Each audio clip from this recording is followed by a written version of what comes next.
The emergency alarms blared through Sol Orbital Command. Red lights flashed across the dark control room. Admiral Tejo Park stood tall, his eyes fixed on the large screen showing Earth's last defense line breaking apart. "Status report," he demanded, his voice calm despite the chaos. Colonel Jaiwu approached him with a tablet. "The Voidborn fleet has broken through Jupiter's defenses, sir. They'll reach Earth in less than 6 hours." Tejo nodded slowly. He had expected this. The Voidborn, an ancient race from the galaxy's edge, had appeared 3 months ago with one clear goal: humanity's extinction. No one knew why they hated humans so much. "How many colony ships have launched?" Tejo asked. "Only 60%, Admiral. The rest need more time to load civilians." Tejo watched silently as another human battleship exploded on the screen. Earth's military was fighting bravely, but the Voidborn ships were too advanced. Humanity had only joined the galactic community 50 years ago. They were the newcomers, the primitives. "Sir, the Galactic Council is calling again," said a young officer. "Put them through," Tejo ordered. The large screen changed to show the four-eyed face of Counselor Merrick. His expression was cold. "Admiral Park," the alien said, "we have monitored your situation. The Council recommends immediate surrender to minimize loss of life." Tejo's hands tightened into fists. "We asked for your help 3 times, Counselor. Each time you refused. Your species is young. This conflict with the Voidborn predates your civilization. We cannot interfere." "Then why contact me now?" Tejo asked. "To advise surrender. The Voidborn are too powerful." Tejo leaned forward. "We've tried to surrender. They rejected all attempts. They want us gone, Counselor. But know this: humanity won't disappear quietly." He cut the connection before the alien could respond. The cowards of the Council had abandoned Earth to its fate. "Sir," Jaiwo said quietly, "should we proceed with Protocol Lazarus?" Tejo looked around the command center at the faces of his staff. They were tired, scared, but still working. Still fighting. Human spirit at its finest. "Yes," he decided. "Send the order to all remaining ships. Prepare the dimensional fold engines." The room went silent. Everyone knew what this meant. The dimensional fold was experimental technology, untested at this scale. It might not work at all. But it was humanity's last hope. "What about Earth?" someone asked. Tejo's face hardened. "We can't save everyone. But we can save enough to ensure humanity's survival." In orbit around Earth, the massive colony ships began powering up strange engines that glowed with blue light. Inside them, millions of humans waited, carrying Earth's culture, history, and knowledge. The Voidborn fleet approached, their black ships blocking out the stars. Their weapons charged, ready to finish what they had started. "All ships report fold engines ready," Jaiwu announced. Tejo took a deep breath. "Begin the sequence.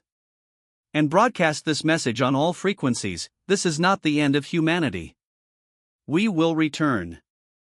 One by one, the colony ships vanished in flashes of blue light, tearing holes in space itself to escape to somewhere else.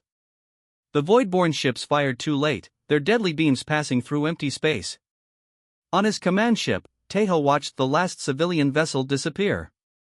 Now only the military remained, ready to buy more time with their lives. "It's been an honor serving with you all," Tejo said to his crew. "Our families are safe. Our species will continue." The Voidborn flagship approached, massive and terrible. "Set collision course," Tejo ordered calmly. "Overload the reactor." As the command ship accelerated toward the enemy, Tejo thought about humanity's journey. From Earth to the stars, always pushing forward, always surviving against the odds. This was not their end. The ships collided in a blast that briefly outshone the sun. Similar explosions bloomed across space as Earth's defenders made their final stand. The Voidborn claimed victory that day. They scoured Earth's surface, destroying all traces of human civilization. They reported to the Galactic Council that the human problem had been solved. But in unknown regions beyond charted space, colony ships emerged from their dimensional jumps. Damaged, low on supplies, but alive. As they gathered together, their leaders made plans. Humanity would rebuild. Grow stronger. And someday, they would return. The galaxy thought humans were gone forever. They were wrong. 300 years had passed since humanity vanished from the galaxy. The Voidborn had grown stronger, taking control of many star systems. They ruled with fear and crushed anyone who opposed them. Most other alien races now lived under their control. Hyunjin Lee adjusted her formal suit as she waited outside the Galactic Council chamber. As Trade Commissioner for the Centauri Confederation, she rarely visited the Council station. But the disappearance of 3 mining outposts in the past month demanded attention. When the large doors finally opened, Hyunjin entered the circular room. Representatives from 12 major species sat in rising tiers around her. At the highest position sat Vral, the Voidborn delegate, his gray skin and 4 red eyes watching her coldly. "Commissioner Lee," said the council leader, a tall blue alien. "You requested this emergency session. Please explain." Hyunjin stepped forward. 3 of our mining stations in the outer territories have gone silent. We sent an investigation team last week. They also disappeared. Murmurs filled the chamber. Missing ships and stations were becoming more common lately. "What evidence do you bring?" asked a plant-like delegate. Hyunjin activated her datapad. A hologram appeared showing grainy footage from the last outpost. The video showed workers looking up in fear as shadows fell across the station. A massive shape blocked the stars outside the viewport. "We are detecting an unknown fleet approaching," said a panicked voice on the recording. "Design matches no known weight, this can't be right. The computer identifies it as human?" The recording ended in static. The council chamber erupted in loud voices. The Voidborn representative stood up, his voice cutting through the noise. "This is clearly a fabrication," Vral said. "Humans have been extinct for centuries. My ancestors eliminated them completely." "The recording is authentic," Hyunjin insisted. "Something is out there. Perhaps pirates using old human designs to cause fear," suggested another delegate.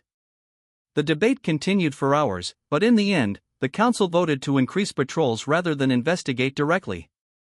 No one wanted to challenge the Voidborn by suggesting humans might have returned.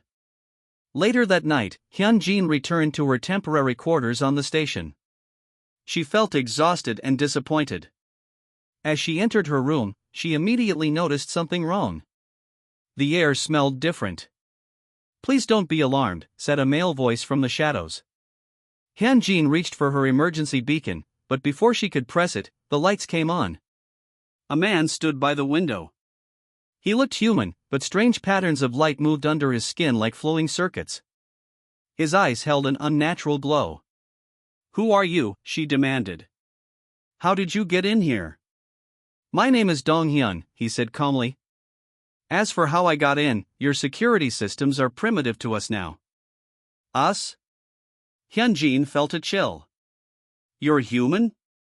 Donghyun smiled. "Yes. One of many who survived what you call the vanishing." "Impossible. The Voidborn destroyed all humans." "They tried," Donghyun said. "But we escaped using experimental technology. We tore holes in space and found refuge in pocket dimensions where time flows differently."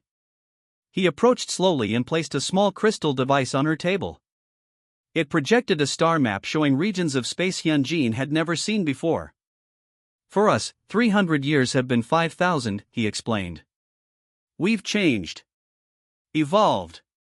Our technology now would seem like magic to the humans of the past." "Why are you telling me this?" Hyunjin asked. "Because your people helped humans once, long ago. And because the Voidborn Empire must be stopped before they destroy more worlds." Outside the window, a sudden flash of light caught Hyunjin's attention. A Voidborn patrol ship exploded silently in the distance. No weapons had been fired. It simply came apart. A demonstration, Donghyun said quietly. We could destroy this entire station, but we don't want war. We want justice. The council will never believe me, Hyunjin whispered.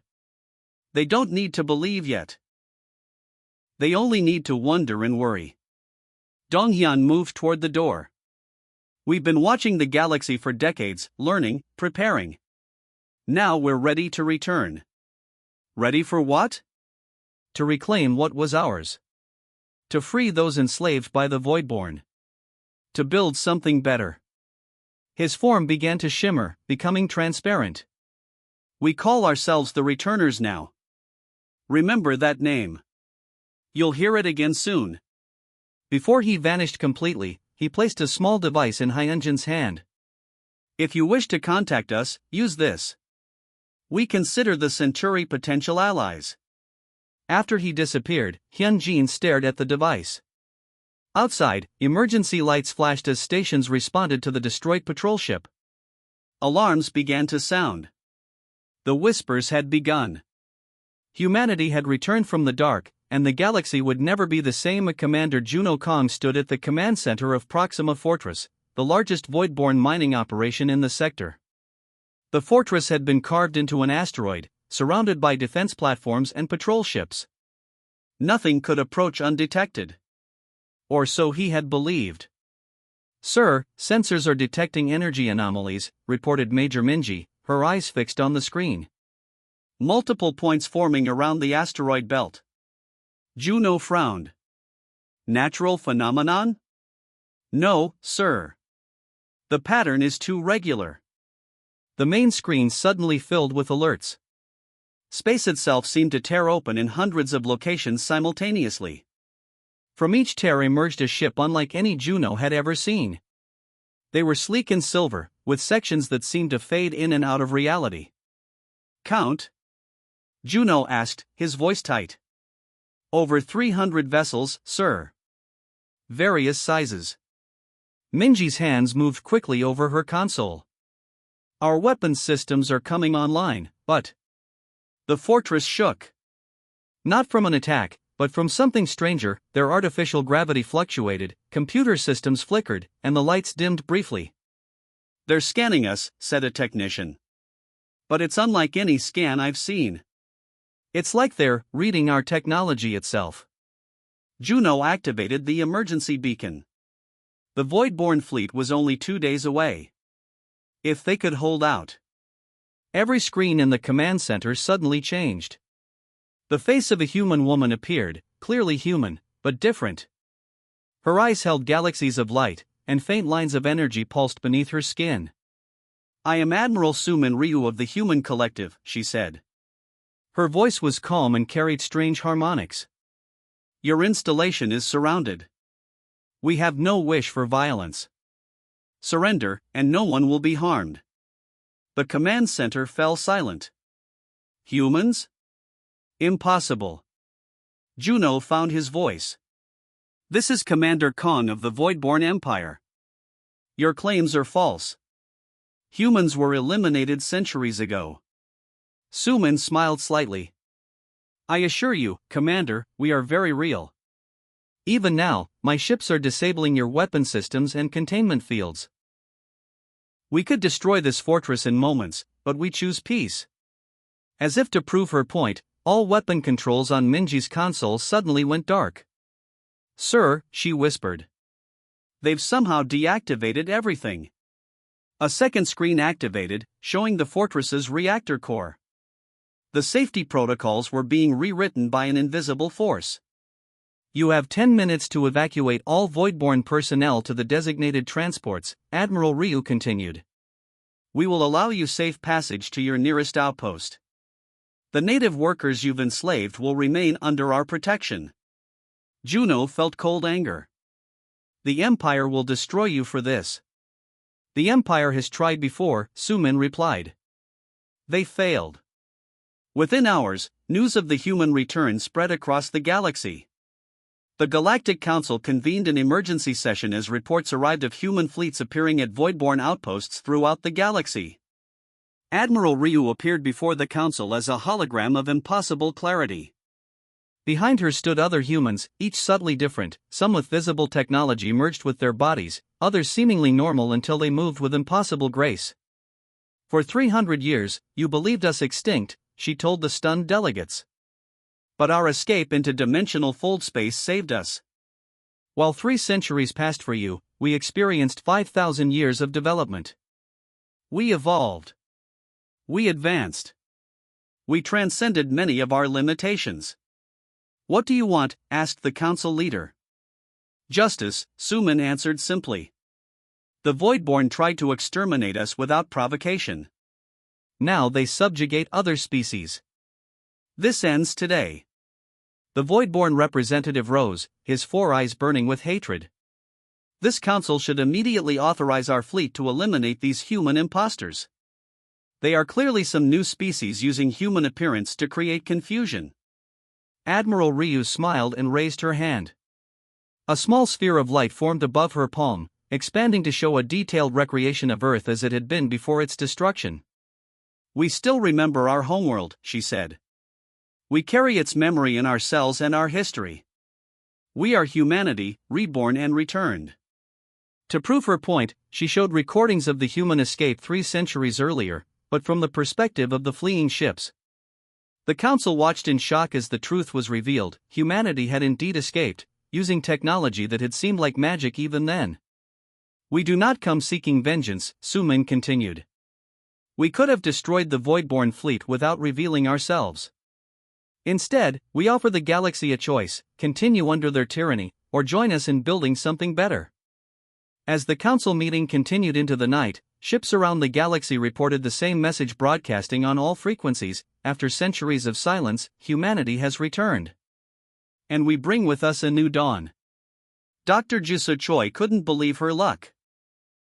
As a xenobiologist from the Centauri Confederation, she was among the first non-humans invited to visit a human research facility. The ship that brought her to Tau Ceti Station looked normal from the outside, but inside, it defied everything she knew about physics. We're here, said her guide, Dr. Do-Hyun Kwan. Jisoo looked out the viewport. The station hung in space like a silver flower, its petals slowly rotating. Parts of it seemed to fade in and out of visibility. It exists partially in another dimension, Do-Hyun explained, noticing her confusion. It helps with our energy requirements. As they docked, Jisoo noticed something strange about Do-Hyun. When he moved, faint lines of light rippled beneath his skin. His eyes sometimes shifted color when he concentrated. Are all humans like you now? She asked as they walked through the station's corridors. Do-Hyun smiled. We've all changed, but in different ways. Some merged more deeply with technology than others. Some chose different paths entirely. They stopped at a sealed door. Instead of using a key or scanner, Do-Hyun simply placed his hand on the wall. Lines of light flowed from his palm into the door, which dissolved rather than opened. That's amazing, Jisoo whispered. You interfaced directly with your technology. The line between biology and technology became meaningless for us long ago, Do-Hyun said. We call it convergence. The laboratory beyond the door took Jisoo's breath away. Humans worked alongside floating orbs of light. Some researchers had mechanical components visible on their bodies, while others looked completely normal until they manipulated objects without touching them. Is that telekinesis? Jisoo asked, watching a woman arrange molecules in midair with gentle hand movements. Not exactly, Do-Hyun explained. We developed technology that responds to neural patterns. The nanites in her system connect her mind to the microscopic assemblers in the air. One of the floating orbs of light approached them. It pulsed in time with its words. Welcome to Tau Ceti, Dr. Choi. I'm Dr. Minsu Park. Jisoo stared. You're human? I was born human, the light construct replied. I chose this form 300 years ago for my research. It allows me to interact directly with energy states. You've been alive for 300 years? Time is relative, Minsu said, his form shifting colors. Especially when you can move between dimensional states. Do-Hyun led Jisoo deeper into the facility, showing her laboratories where humans were developing technologies centuries beyond anything the Confederation possessed: artificial gravity without generators, instant communication across any distance, energy sources that drew power from dimensional boundaries themselves. "Why show me this?" Jisoo finally asked. "Why reveal so much?" Before Do-Hyun could answer, alarms sounded throughout the station. A researcher rushed into the room. "The Voidborn fleet just arrived," she announced. 300 warships. Do-Hyun sighed. "It seems the Empire wasn't ready to accept our peaceful overtures." Jisoo felt panic rise. 300 warships? "We need to evacuate." "There's no need," Do-Hyun said calmly. He led her to a large viewport. Outside, the massive Voidborn battle fleet had surrounded the station. Their weapons were charging, ready to reduce the research facility to atoms. "They'll kill everyone," Jisoo whispered. "Watch," Do-Hyun said quietly. The lead Voidborn ship fired its main cannon. The energy beam, powerful enough to destroy a small moon, sped toward the station, and then simply stopped, hanging in space like a frozen river of light. One by one, all the Voidborn ships lost power. Their weapons deactivated. Their engines died. They drifted, harmless. "What did you do?" Jisoo asked, amazed. "We created a localized time dilation field," Do-Hyun explained. "For the energy beam, time has nearly stopped. As for their ships, we simply instructed their technology to power down." "You can control their technology remotely?" "All matter is information, Dr. Choi. All energy is information. We've learned to read and write that information." On the viewport, a communication window opened. Admiral Suman Ryu appeared, speaking to the commander of the Voidborn fleet. "You attacked a research station with no military value," she said. "We could destroy your entire fleet with a thought. Instead, we will release your ships one by one once their weapons are disabled. Return to your territory and reconsider your empire's position." Jisoo watched in awe as the human ships, far fewer in number but impossibly more advanced, began escorting the powerless Voidborn vessels away. 5,000 years of development in isolation changed us," Do-Hyun said quietly. "We could have returned as conquerors. Many wanted to. But most of us remembered what it meant to be human in the best sense: to protect, not destroy. To teach, not dominate." He turned to Jisoo.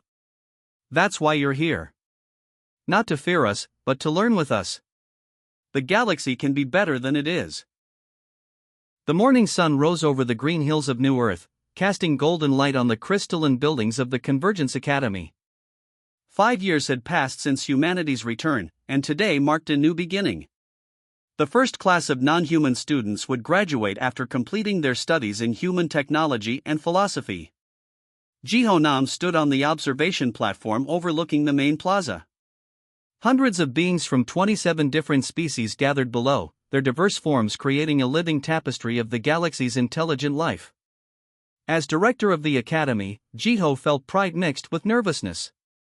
"Still worried about your speech?" asked a soft voice behind him. Jiho turned to see Yunha approaching. Like many humans who had chosen partial technological integration, patterns of light flowed just beneath her skin. Her eyes changed color with her emotions, currently showing a calm blue. "A little," Jiho admitted. "It's not every day you address representatives from half the galaxy." Yunha smiled. "They're ready to listen. Even the Voidborn delegates." That was perhaps the most surprising development of the past 5 years. After the fall of the Voidborn Empire, when their fleets were disabled and their weapons rendered useless by human technology, most had expected humanity to take revenge for the attempted genocide centuries ago. Instead, humans had offered peace. Now, a small group of Voidborn studied alongside former enemies. Their rigid four-eyed faces had even learned to smile. "It's time," Yunha said, touching his arm gently. Jiho nodded and followed her to the grand hall. Inside, thousands waited. At the front rows sat the graduates, engineers, scientists, doctors, and philosophers who had learned the basics of dimensional engineering, consciousness transfer, and sustainable energy production. When Jiho stepped onto the stage, the hall fell silent. He looked out at the sea of faces so different in form, yet united in purpose. 5 years ago, he began, humanity returned to a galaxy that believed us extinct. We came back changed, evolved, with technology that seemed like magic. We could have used that power to conquer. Many expected us to. He paused, looking at the Voidborn delegation. 300 years earlier, the Voidborn tried to destroy us. For them, it was a recent memory. For us, after 5,000 years of development in dimensional space, it was ancient history. We learned that holding on to hate only limits growth. Jiho gestured to the graduates. Look around you. Species that once fought now learn together. The technology we developed in isolation belongs to all sentient beings. Today, these graduates take the first steps toward spreading that knowledge. In the audience, Dr. Jisa Choi, now the Centauri ambassador to New Earth, nodded in agreement. Beside her sat Hyunjin Lee, who had been among the first to encounter the returners and had helped build bridges between humans and other species. When humanity fled into the unknown, Jiho continued, we carried little but our determination to survive. That determination forced us to innovate, to transcend our limitations. But the greatest lesson we learned was that true advancement comes not from technology, but from cooperation. He activated a holographic display showing the progress made in just 5 years, dying worlds restored through dimensional terraforming, energy systems that produced no waste, medical techniques that could cure diseases thought incurable. This is just the beginning, Jiho said. The graduates before you will return to their homeworlds with knowledge that will transform the galaxy. Not for conquest, but for healing. After the ceremony, Jiho walked through the academy gardens with Yunha. Students from dozen species talked in small groups or studied under trees brought from 100 worlds. Do you think we've done enough? Jiho asked quietly. For what? To make up for what humanity might have become. There were those among us who wanted revenge, who said we should conquer rather than teach. Yunha stopped by a fountain where water flowed upward instead of down, a small demonstration of the dimensional physics that powered human civilization. Look there, she said, pointing to where a young Voidborn student was explaining a complex equation to a group of other species. 5 years ago, that would have been impossible. As the sun set, Jiho addressed one final gathering, the next class of instructors who would spread the convergence knowledge further across the galaxy. The renaissance we've begun isn't about erasing the past, he told them. It's about building a future where all species advance together. Where knowledge flows freely and power is used to uplift, not control. On the hill above the academy, a monument had been built, a simple stone taken from old Earth before its destruction. Engraved on it were words in the ancient human language of English. We left in darkness. We return with light. For all. As stars appeared in the evening sky, ships from across the galaxy continued to arrive, bringing new students eager to learn. The human return had not been an ending, but a beginning.